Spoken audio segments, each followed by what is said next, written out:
It's coming from two directions. Oh my God. It's coming from two directions. I know, and I just got goosebumps. My hairs on my arm are standing on end. Oh my God. You want to play that house? Just part of it. This is why people do this. Oh my God. Is it up or down? It's right there. Again? You see him again? It just, oh my God. It just dropped and stood up. I still see it. I gotta get on this side of you.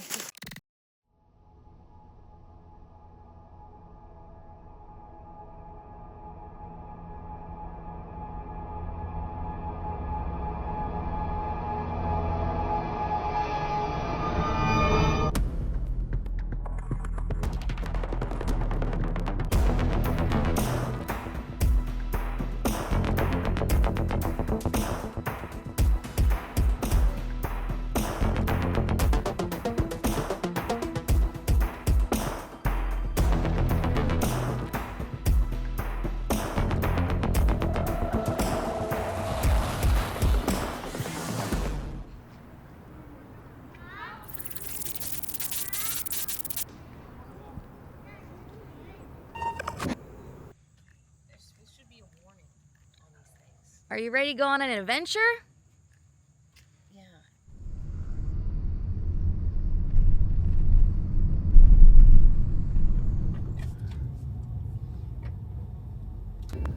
We are here at the Cleveland International Airport waiting On Mr. Aaron Deese. Yep, waiting on our fellow adventurer for this trip. So we're about to get him, but before we do that, we wanted to introduce ourselves and kind of say what we're doing. My name's Courteney Breedlove. I am Heather Moser. And we are filmmakers with Small Town Monsters. And we are picking up Aaron, who also works with us. He's from Texas, and we are going to be going on a Bigfoot expedition pretty much all week. Yep. Over in Pennsylvania, we're meeting up with a group of researchers there, and they are going to teach Aaron a lot of stuff about Bigfoot, since he's mostly a dogman researcher. Yep. So he's going to be learning a lot about Bigfoot and their methods of investigation, and then we're going to be going out in the field with them and really kind of getting a crash course into not only Pennsylvania Bigfoot, but Bigfoot research in general when it comes to the boots on the ground in the woods, learning about it and taking reports. Yep. We're going to meet some witnesses and other researchers. It's going to be pretty awesome. I'm packing up. There he is. There's the man. I don't know very much about Pennsylvania at all, other than that it is a state, and it's in the north. And no, but I haven't spent really any time here. I don't have a lot of local connections here. I don't know what the state of things is, but I know there's a lot just based on the little bit that I've heard. So I'm excited.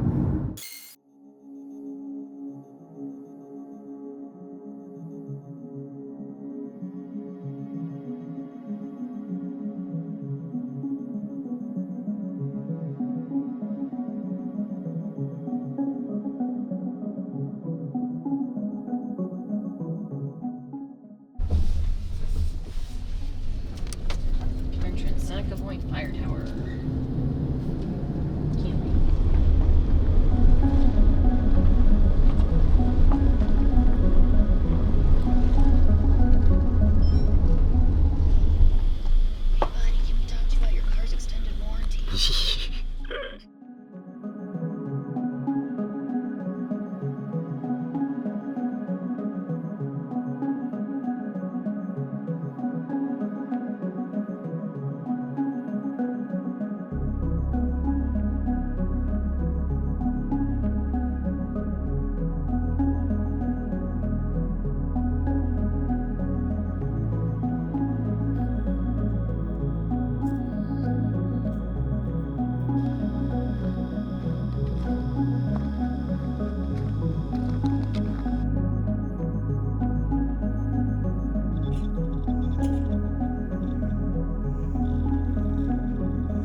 We are at the top of the Seneca Point Fire Tower. A lot of steps. Yes. A lot of steps, and as we got up here, what's immediately apparent, not only through walking through the woods to get here, but once we're up here surveying, it's extremely dense, I feel like, as far as the foliage. Yeah, trees are really thick. You don't have to convince me something can hide out here. This is a very wild place.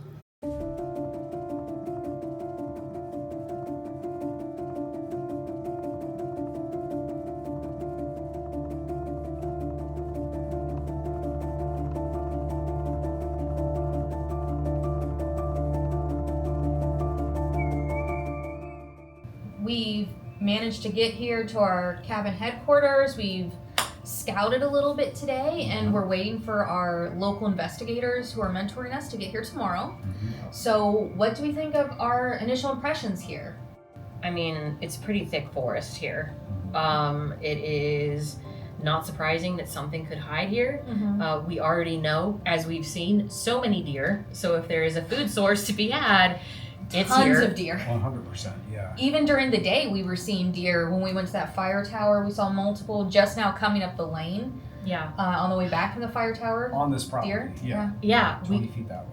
We also found out at the local restaurant from the waitress that Bigfoot is huge here, and they have a festival every year where you can adopt a baby Bigfoot, which we did not know. Yeah. So clearly there's something to the culture in general that, Bigfoot's a thing.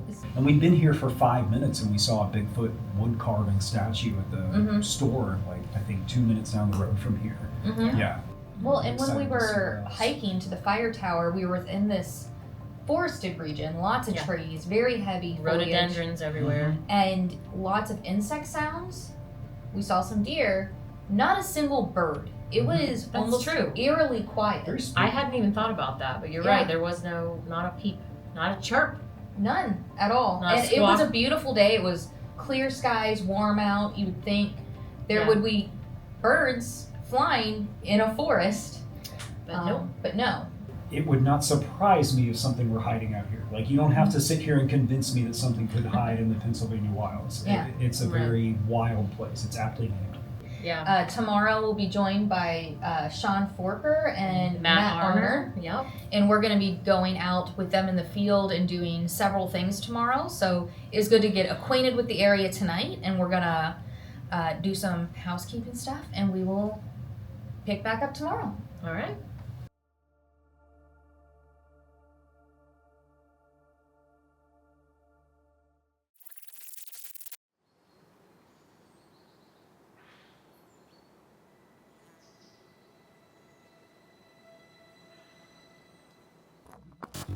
Good morning. I heard something. Yeah. We were sneaking around. Good morning. How are you? Hello, dear. Oh, what's that? We got a little camera here already? Yeah. Courtney, good Good morning. to see you. Good to see you.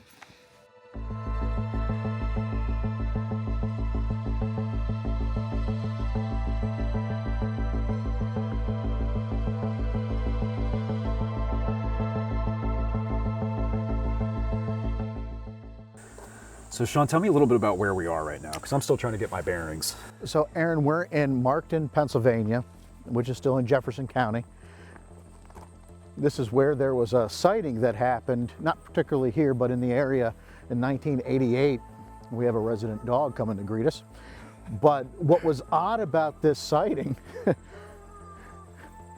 is the position of the creature, as the object or the figure being that was seen was doing like an alligator crawl through the land on the farm, and kind of went by a tractor, and it's just the oddest thing. You know, and we're starting to hear now more about these kind of odd movements related to Bigfoot.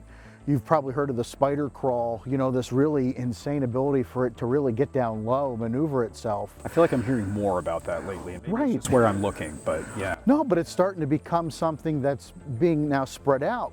So when I think about those things, what makes it interesting is you have a report there from 1988 when this was observed.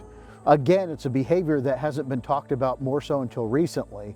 How would you apply that, you know, attribution of that creature then you know, how do you go back and retro-apply that? You know what I mean? To hoax a sighting. It just doesn't make sense that somebody would do that. So in 1988, this guy, or this kid at the time, he was 14, sees this entity doing this alligator crawl across the land, you know, on their family farm.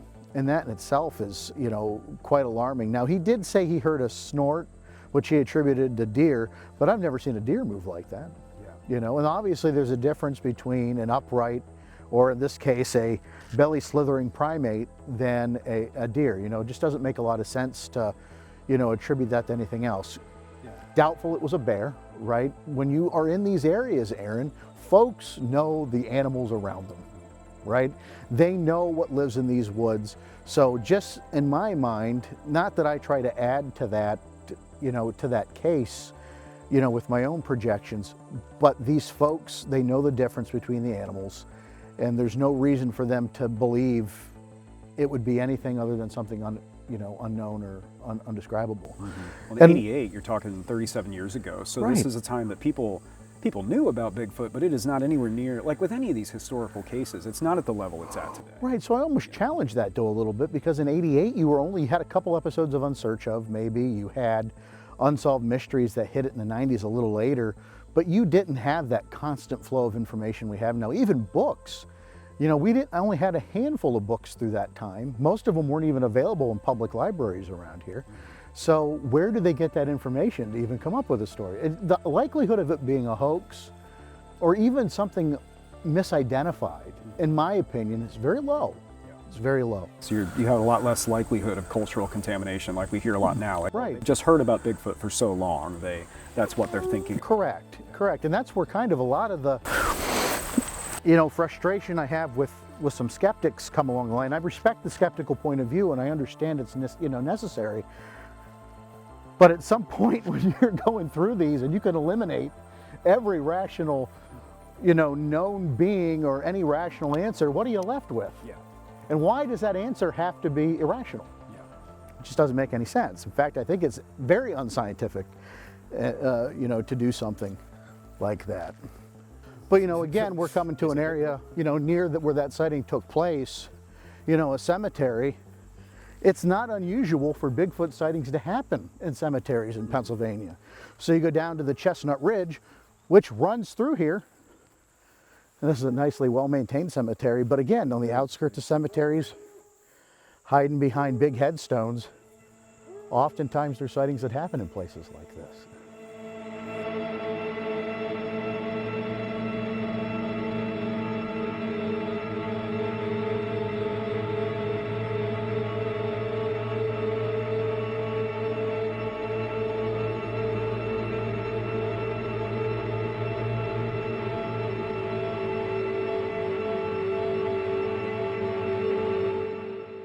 Okay, so we're at the location of another sighting, pretty close to the one that we just checked out, but can you tell me more about where we are, what happened here? All right, so we're really close to the town of Sigel right now. And as you can see, we're in the Clear Creek State Forest, beautiful area. But on a road such as this, very much like this, in 1992, a man, his daughter, and her friend were out jogging along the road out this way. Now, when they're out on the road, they came across this, what they thought was a man walking down the road. And as they got closer, they realized, well, this is bigger than a man. So they thought maybe it was just a person wearing a big bulky coat, till they got closer and actually observed it being a figure at about 7 feet tall, and they estimated a weight of 500 pounds, covered with red hair, and had more hair on the face than some of the other parts of the body. So it was a pretty interesting, you know, you wouldn't really call that a roadside encounter. It's an on-the-road encounter, right? But when you start thinking about how close we are in the proximity to these locations, you can see that, you know, definitively there's, you know, movement through this area. Now, this one happened in the springtime.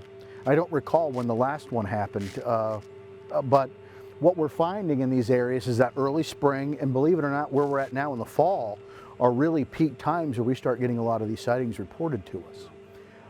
Particularly in the fall time, right around the beginning of September, middle of September, when it really starts to pick up in frequency with reporting. Which is consistent with what we see in other Bigfoot-heavy areas. You know, I Right. mean, it's not the same times all across the map, but we hear that there's a preponderance during these seasons when people are out more. You mentioned a little while ago that we're kind of in a touristy season right now. Right. So it makes sense that that's when these sightings are being recorded. Right. You need, two things for Bigfoot sighting. You need a Bigfoot and someone to see it, right?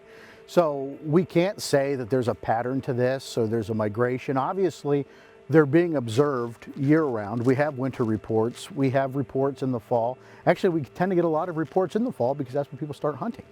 You know, you have hunting seasons that, cascade throughout October, November.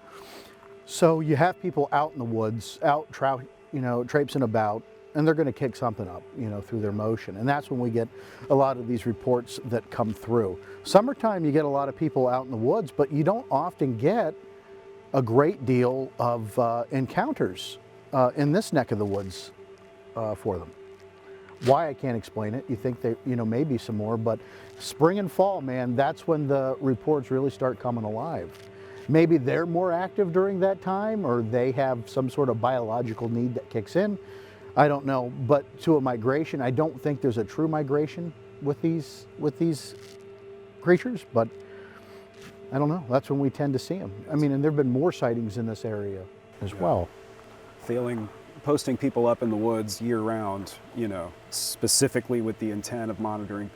Beyond that, I don't know how you would get that information because you're limited to when people are Right. out there. I mean, and that's kind of what Matt and I do, is instead of, we rely on witness testimony to get us out to areas.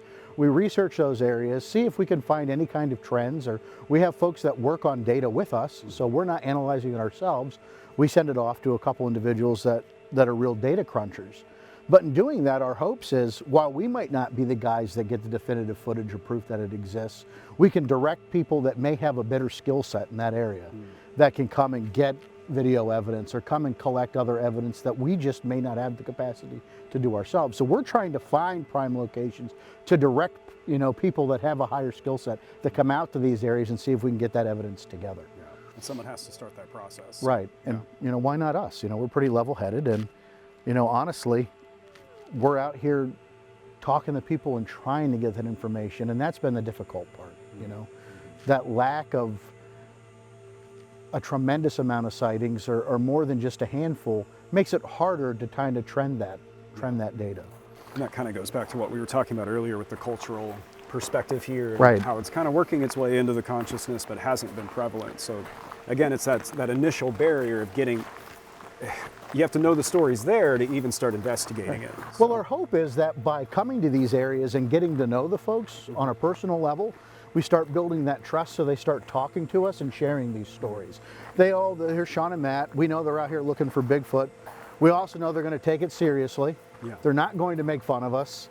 They are really in here interested for the information, and then hopefully they give it to us, and then we can share that out and get it, into the hands of people that may have a little bit better of a chance of getting something out of it than we can. We're not the experts. No, none of us are. No. The people that we would consider experts will say there are no experts. We're just trying to be smart about it. I think the one thing that about Matt and I is we're very humble is knowing what our capacity is. We don't try to go outside our capacities. We try to learn, but we definitely stay within the areas that we're very comfortable in, and we've built up a muscle to flex and to utilize. When we have to go outside that, we do have resources and people we've built relationships with that are more adept in some of those areas, whether it's evidence collection or even mining through this data that we send back. They're going to report to us and say, okay, Sean, Matt, this is what we're seeing from what you got us. We need you to go back here and see if you can find out some more here. Or we need you to go out and deploy some cameras or deploy some microphones or whatnot. And that's what we do. Is it low tech? I don't use a lot of tools. I use my brain, which might be defective, but I like to use. I'm not. Let's bring all this camera gear and everything out. One, I'm not fully trained on how to use it, so I'm not going to be the guy that gets the definitive video of Bigfoot. That's not what my purpose is. My purpose is to get out here and talk to people, understand, feel out the areas, place some devices so we can collect some information and then move on. All right. and then we share it with folks that are much better suited for that stuff than we are. So it's a collective, a collaborative effort. Yeah. I like how holistic and authentic it is, because you'll have people that, you know, and I'm not trying to disparage anybody, but you'll have people that, I'm going to get that Bigfoot video. That's what's going to happen. But I think realistically, we all know that's probably not going to happen, at least not right now. So I like that you guys are approaching it with what you're comfortable with, instead of, because it's not just pointing a camera at the woods. Right. There's a lot more. Aaron, the last part is also everything you're bringing with you is distracting you from what you're trying to accomplish. If I'm trying to pay attention to sounds in the woods, or trying to, you know, look for things on the ground, or any kind of sign or trace evidence, I'm not going to find it if my phone's buried in the settings of a camera. I'm not going to find it if I'm distracted by what's pinging off of my phone. You know, I need to be focused on what I'm doing. I need to be able to feel what's going on around me, right? One of the reasons why people don't know something's around is they're not paying attention to the environment around them. A lot of times before you're going to have an interaction with an animal, they're there. You've just been too distracted to see it. Yeah. So that's what I'm trying to do, eliminate the distractions from myself so I can be more present in the moment and see what I can collect and gather, and then bring that back to folks that, you know, could probably do, you know, more with it.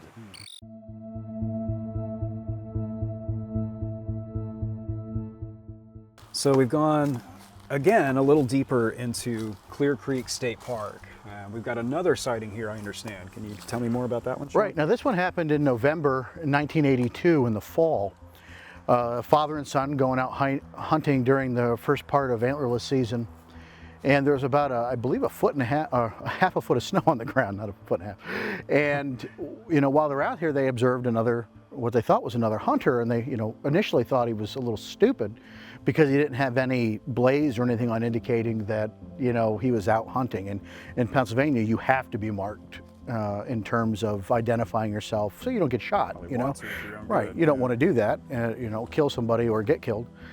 And because of that absence of blazing, they, you know, paid further attention to him, and when they realized that this was not a man, it was much significantly bigger than a man. You know, it's a father-son experience. They observed it probably 50 feet away, which is not that far. I mean, it's enough to get a decent amount of detail. You know, they described it as dark in color, nothing red, or, you know, nothing to, you know, indicate the coloration of the creature. But still, as we, you know, talked about just before we came here, you know, fall, again, hunters, that's that element we need, people in the woods to get observations and sightings.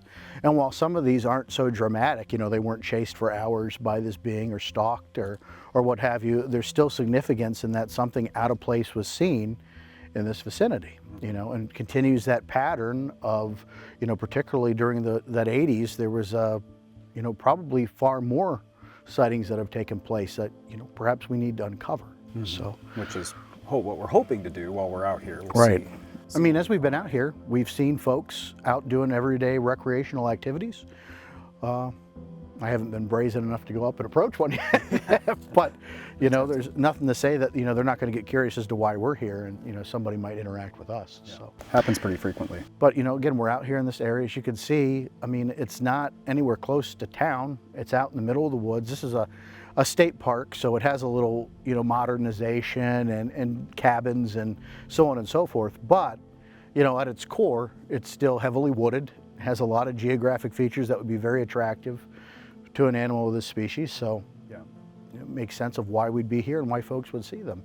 And as we've seen just by doing our general drives through and walks through, there's plenty of deer in this area. It's a virtual all-you-can-eat buffet for the big fellas. So it's really kind of an ideal environment. Like if we're being theoretical, we're thinking about first hunters, like you mentioned, they have that ability to recognize wildlife. You know, they're much more likely to know what they're looking at, not mistake something inexplicable for something mundane, and vice versa. And this is kind of an ideal environment for that sort of an encounter. You know, because really you have is. the cabins, but you have this very wild space. We're in the middle of the Pennsylvania wilds, so.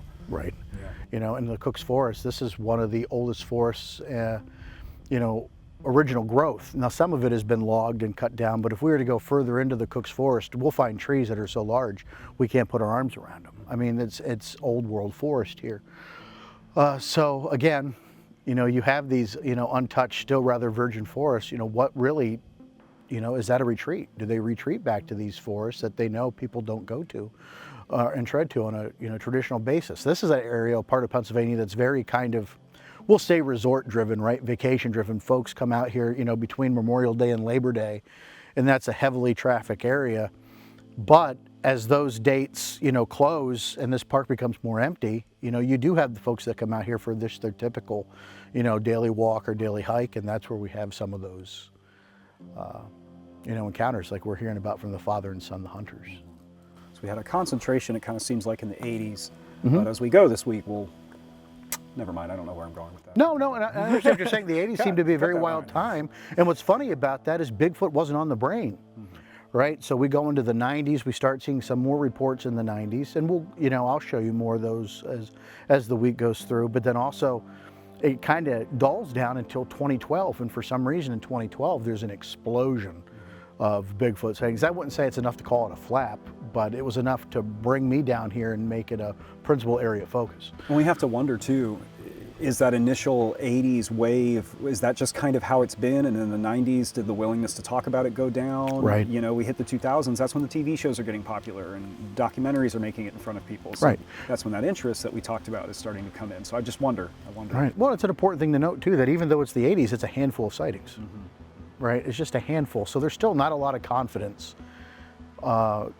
You know, if this was a crime, not a lot of confidence for witnesses to come forward. Right, yeah. And that's kind of how we treat this, you know, like, you know, an actual investigation. You know, we're going to approach this kind of with that law enforcement mentality. You know, where are our witnesses? You know, in order to get to where we need to go, we need somebody to see something to get us in the right direction to start building that case.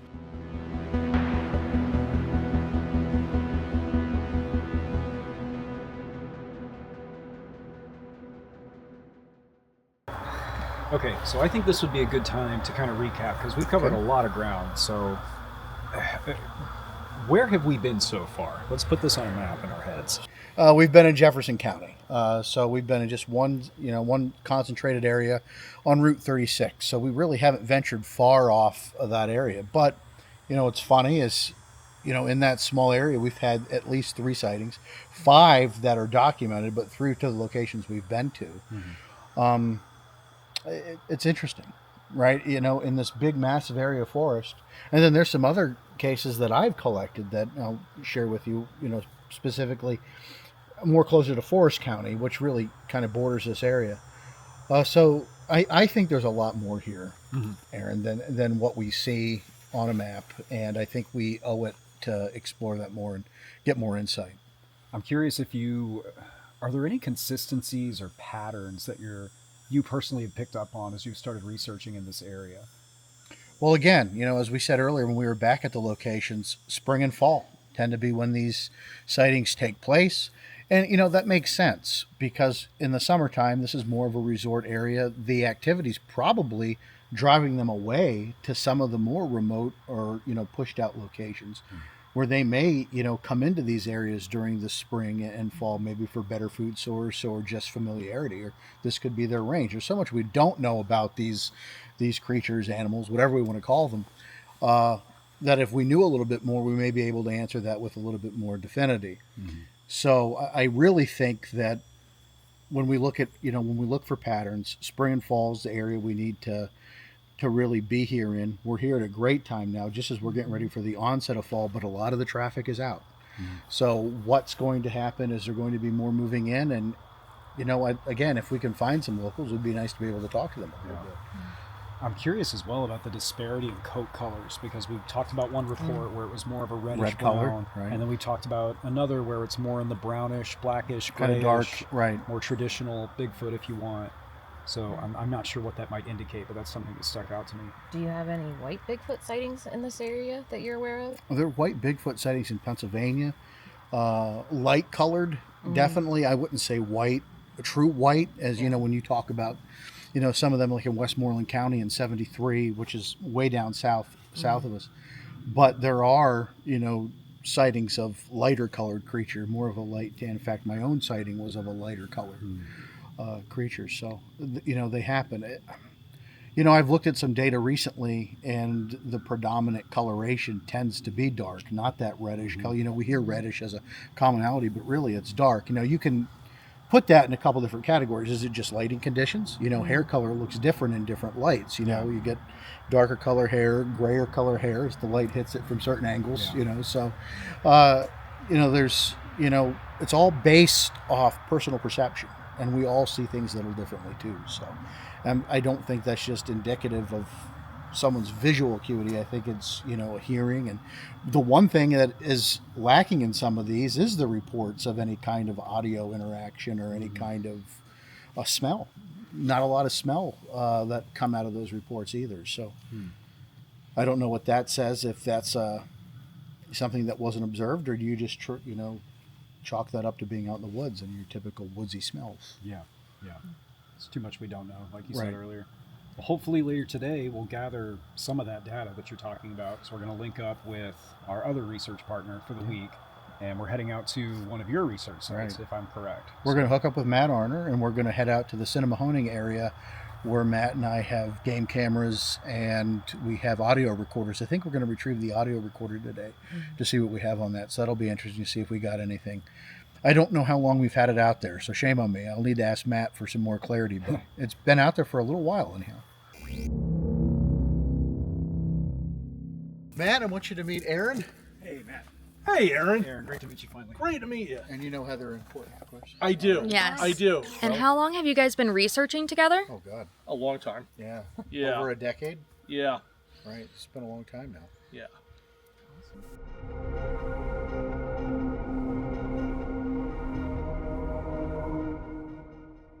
We're in the Cinemahoning State Park. Behind us is the George Stevenson Reservoir. This was a flood control project with the this particular branch of the Cinemahoning stream because of the flooding that they had. So this was built to control the flooding downstream. They ended up making the area a state park and for people to enjoy. Most of, I would say 99% of the human activity here is just along the stream, along the lake, and just above the reservoir. We have these valleys and mountains around here. It stretches for miles before we come to even a logging road.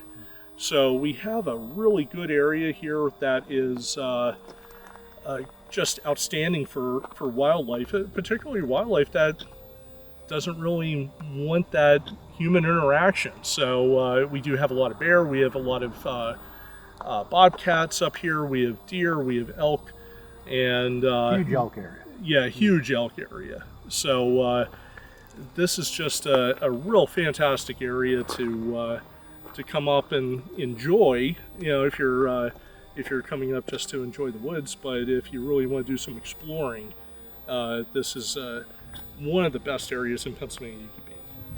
Without sharing too much, we're fairly close to some of the research areas that you guys have already mapped out, if I'm not mistaken. We're very close. Very close. There's been activity on basically both sides of the reservoir, over towards the western side, over on the eastern side, and we can't really say that this is ground zero, but we're close to it here for a lot of activity. This is the place. You know, as we've talked through some of these other areas in the northern tier of Pennsylvania, Aaron, again, you pull this up on a map, you pull this up in a database, there's not going to be a lot of sightings shown out there. But what we've gathered through being out here and being persistent is we're starting to get some of these reports coming in. And we had a nice report from an elderly gentleman when we were here last fall, and he gave us some pretty good information we've been working off of, and you know, regarding elevations and so forth. So any information we can get from people that are experienced being out here in these woods and in this wilderness, you know, we'll take it. And it's proved to be pretty accurate so far.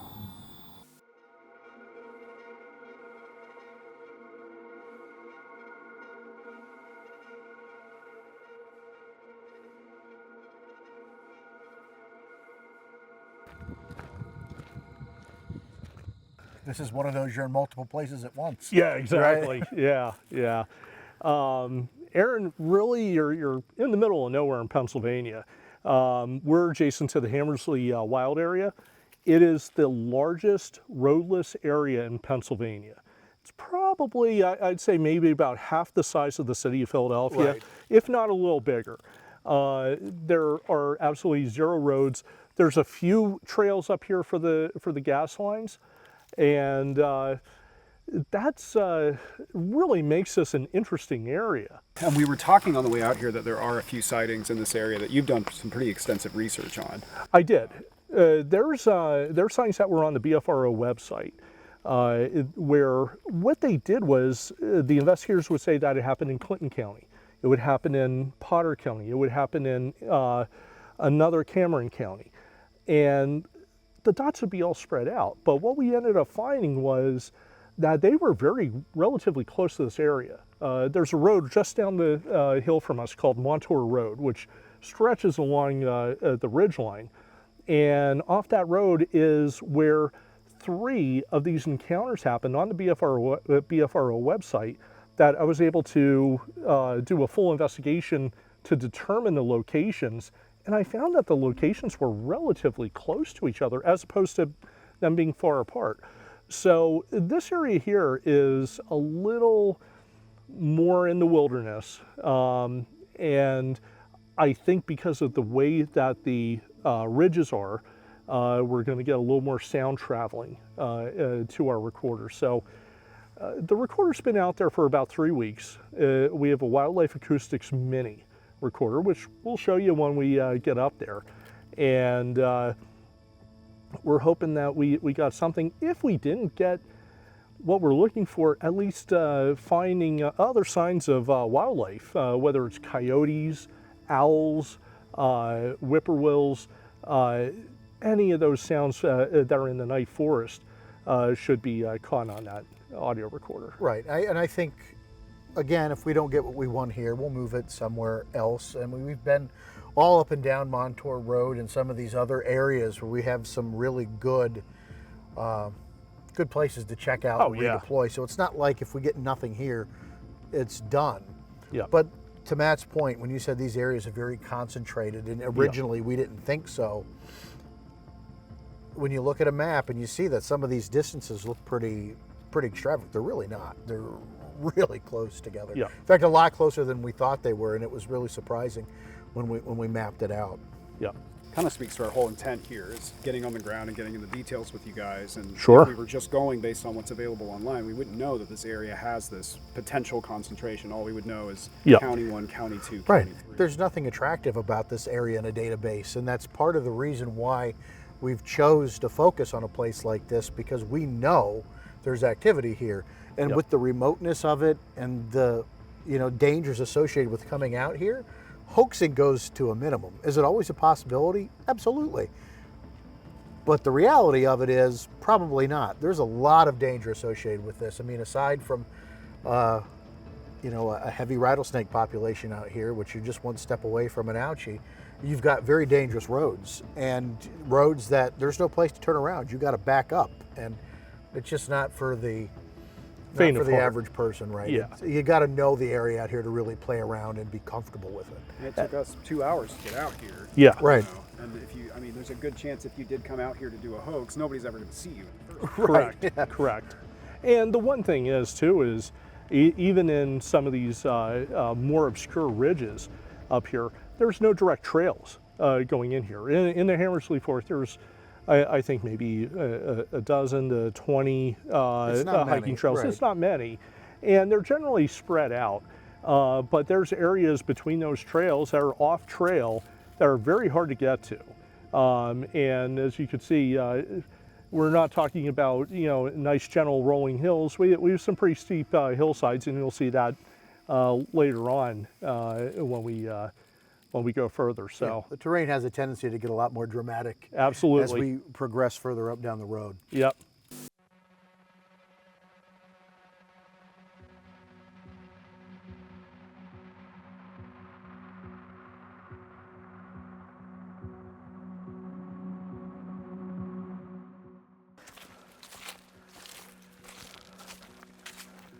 So we should be coming up on it pretty soon. At this end, there's a little gas well up here.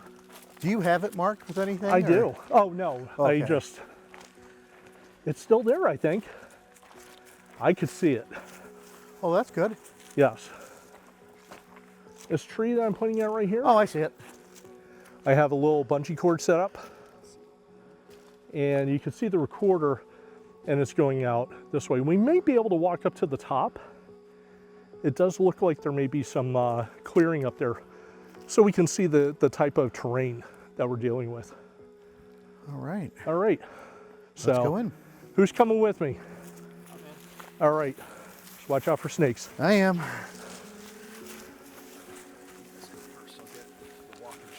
All right. All right, brother. We didn't Sawyer up before we came out here. No, I'm good though. Okay. So, Aaron, if you want to come with me, this is our audio recorder right here, and it just looks like a box. But there are microphones on the side that will pick up any sort of noise. And again, we'll walk up to the top and we'll be able to see that we're on basically at the funnel of a valley here. So if there's a sound that comes from across the valley, I'm hoping that this picks it up. So Pick this location specifically because of the acoustics. because of the acoustics. I know we're doing this for a documentary. I'm just gonna say this, is that these are very expensive. So please, for anyone that's going through watching this, don't do what I did and just put, bungee cords up. I would probably secure it a little better. The reason I did that though is there's no one here. There's absolutely no one out here. You might get somebody checking on the gas well once a month, but other than that, there's really not a lot of people here. So I do have, let me see if I can pull up the app. I should have a wildlife acoustics app here. So this was set up 24 days ago. These are actually used for catching bird sounds during the day, doing bird populations. So I'm gonna take this down.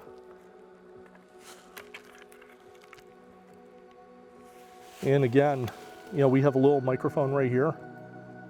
And there's my little controls right here with a little SD card. So I have an SD card, mini SD card reader.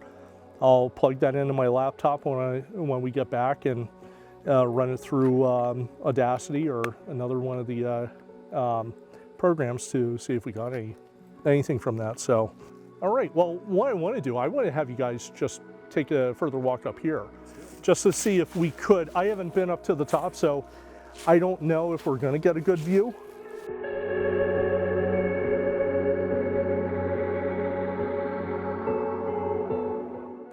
This is actually very good for the wildlife. In 10 to 12 years, that's going to be really healthy.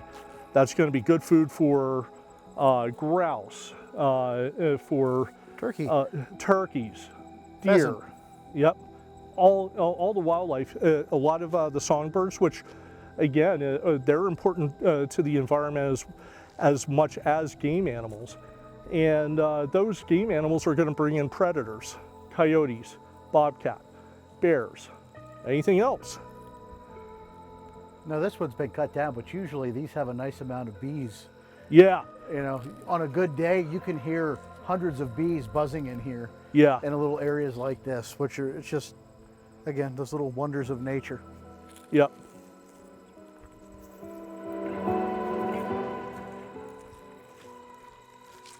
And again, out through here, there's 2 camps over on that end. Other than that, it's about 3 to 4 miles to the next road.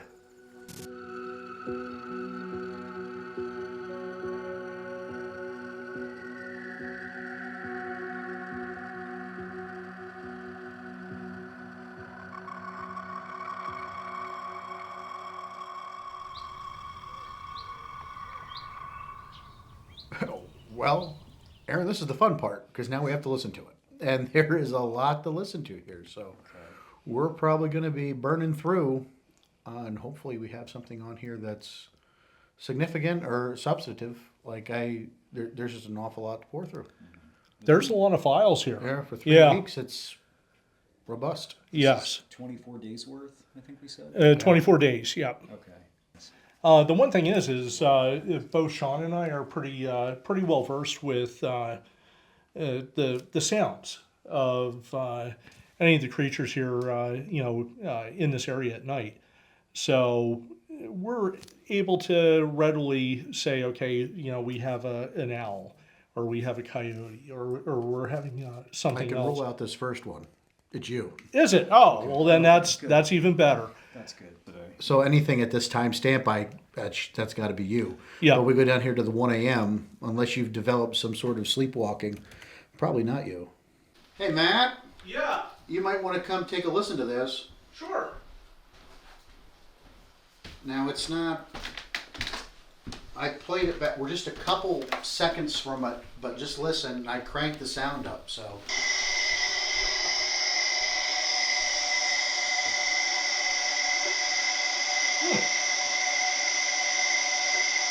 You hear that?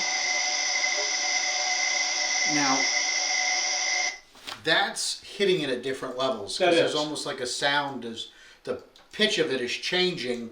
Mm-hmm. But I had to really crank it up. Initially, we didn't. I'll put it back in normal volume so you could hear it. Mm-hmm. Because Aaron and I were just kind of just doing our thing as this was playing, and it. I heard it from in there. Yeah, I he was turned. like, He turned "Whoa." around, and I'm like, "Oh, we must have got something interesting here." So this is it at normal levels.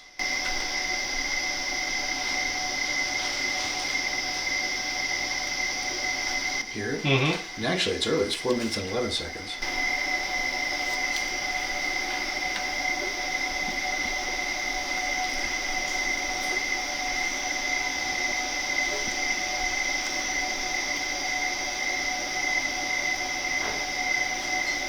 And that's, So we have 4. we have 4. And they're not spaced out No. equally. No. It- So it's you have a one- 6-second see gap the- Yes. between this, and then 4, and then 2. That's just weird. Yes. That's like, That is strange. right. 4. We can call them. I'll put them as knocks on there, but we don't know what they're. Yeah. But look, this is the other problem with trying to just rely on the visual spectrum. Yes. They barely blip on that. Oh, absolutely. So our old philosophy of just trying to see, hey, if we look at anomalies and they're Mm-hmm. we're Yeah. at square one. Yep, absolutely. But it is peaked in this area too. Yeah. So I mean, if you see a flat line. right, they're dead, Jim. Yeah. All right, what did we find? All right, so reviewing this, we heard some footfalls, and then that sound, that singular knock. But as you listen into the background, I don't know if that's wind or if that may be wind, but that knock was preceded by footfalls, and Yeah. we can go back and. Let's go back.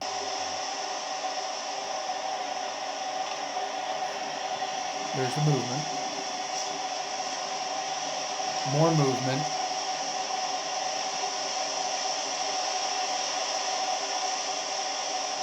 And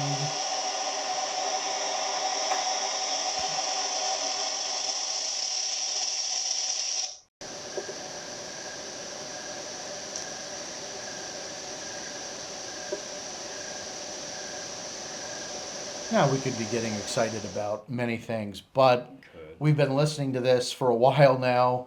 We're gotten used to these peaks and these valleys and the visual thing that we're seeing. It pops out, right? In this particular area here, we have this. I'm going to keep saying baseline, and people might be upset with that, but we know this is the rain. This is coming up above that, so it's obviously closer to the microphone. Something's moving, and that clank is not. We've eliminated it being the actual recorder hitting the tree because we've tried to replicate it, and also as this is going through, we've not heard any of that same sounds that we heard in the first clip. How do we determine, or how do we come up with an idea of whether these footfall sounds are bipedal or quadrupedal. That I'm going to have to go off an educated guess at the moment until I can go and research, maybe find some sound files as to what bipedal and quadrupedal footprints sound like in the forest or with a littered forest floor, because there is some leaf fall out there now. There probably was fallen leaves and stuff out there. There even were, then, right? yeah, Yeah. there were. Generally with quadrupedal animals, you're going to hear more of a shuffle as opposed to a direct step. Now, if something is going slow, such as the deer that we saw out here, and they're only going one step at a time, you're going to hear that boom, boom, boom, boom. You're not going to hear boom, boom. Though, because we got the first file we checked, we got some initial stuff that's like, okay, this sounds like a knocking noise, and now we have something moving in the underbrush and additional knocking noises. Right. That's what we know Yeah. so far. Right? And Correct me if I'm honest, wrong. no, you're right. And just because I want to keep us honest, like this isn't to say we're getting anything Bigfoot related with this. This is just anomalies we're hearing in the audio, Yeah. which could lean that way, but we're not certain. So, stab myself in the finger. Stand by. We've got, how many days do we have left? A lot. A We have lot, 23 yeah. days yet. Yeah. Okay. So we're one day in, and we've got a few interesting things already. Yeah, absolutely. We've got 1 day, 3 hours in on the first day. Yeah. Okay. Thankfully, there's only 1 hour left. Right. Yeah. We've had a full day. We visited the locations of 3 different Class A sightings. We talked through what happened, and we also learned more about the area. We went out there with Sean, and there's a lot of information online about some of these reports. But until you're out here actually looking at it, there are a lot of little details that aren't present. So we were able to fill in some of the blanks on those. We linked up with Matt about midday. We took a not insignificant drive through the beautiful state of Pennsylvania to go collect a stationary audio recorder that the guys had set up 24 days ago. And now we are waiting very patiently while they go through 24 days of audio to see if we picked anything up. But it is, I guess, technically the end of our second day here, first full day in the area, but it feels like it's been a week. So we'll see what happens next. Any lessons to take home so far about Bigfooting and PA? I mean, it's a waiting game. It seems like these guys have been waiting 24 days to go pick this thing up.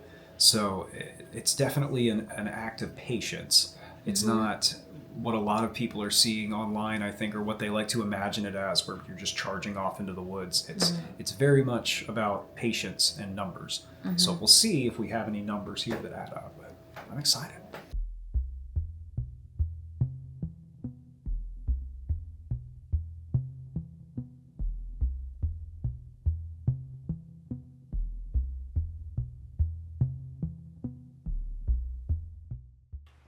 So we got some rest. I got some rest. You guys were working when I went to bed. That is true.